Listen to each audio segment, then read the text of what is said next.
আজ ২৪ এপ্রিল ২০২৬।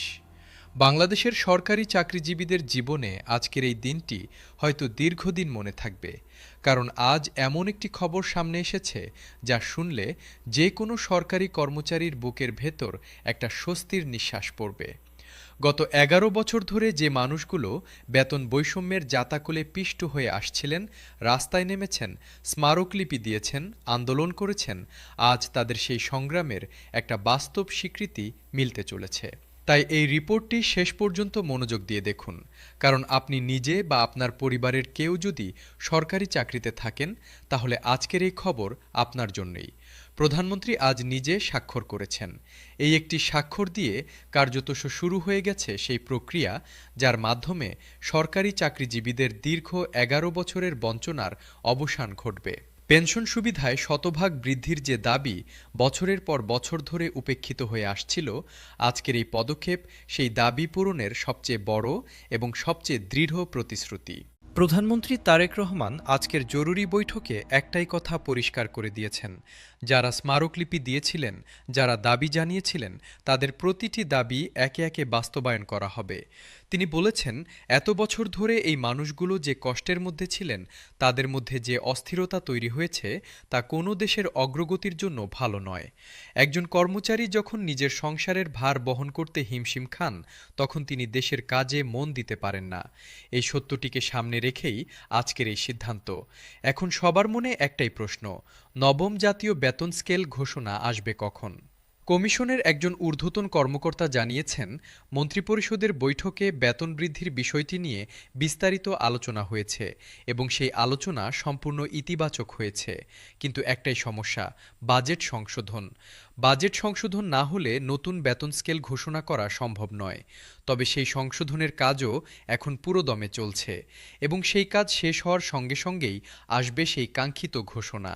অর্থমন্ত্রী আমির খসরু এই বিষয়ে একটি গুরুত্বপূর্ণ কথা বলেছেন। তিনি জানিয়েছেন, বাজেট বরাদ্দ নিয়ে প্রধানমন্ত্রীর সঙ্গে বিস্তারিত আলোচনা হয়েছে এবং সেই আলোচনার ফলাফল অত্যন্ত আশাব্যঞ্জক। তিনি বলেছেন, একটি দেশের অর্থনৈতিক অগ্রগতিতে অর্থ মন্ত্রণালয়ের ভূমিকা সবচেয়ে কেন্দ্রীয়।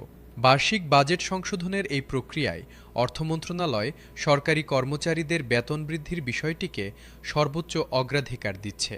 একাধিক সূত্র নিশ্চিত করেছে, বাজেট সংস্কারের মাধ্যমে নবম জাতীয় বেতন স্কেল ঘোষণা করা হবেই, এ বিষয়ে কোনো সন্দেহ নেই।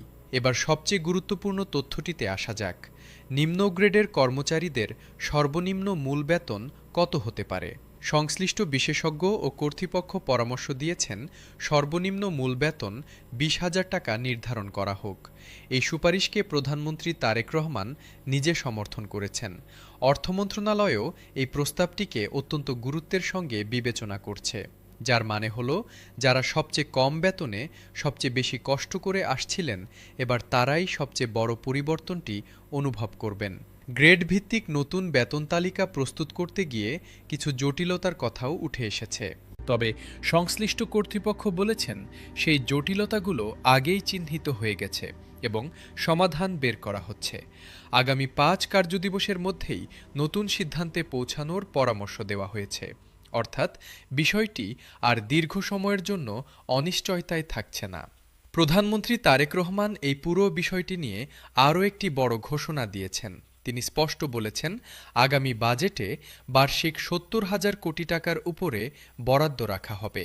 এই পরিমাণ বরাদ্দ নিশ্চিত হলে শুধু বেতন বৃদ্ধি নয়, সরকারি চাকরিজীবীদের পুঞ্জীভূত সব সমস্যার একটি সমন্বিত সমাধান সম্ভব হবে।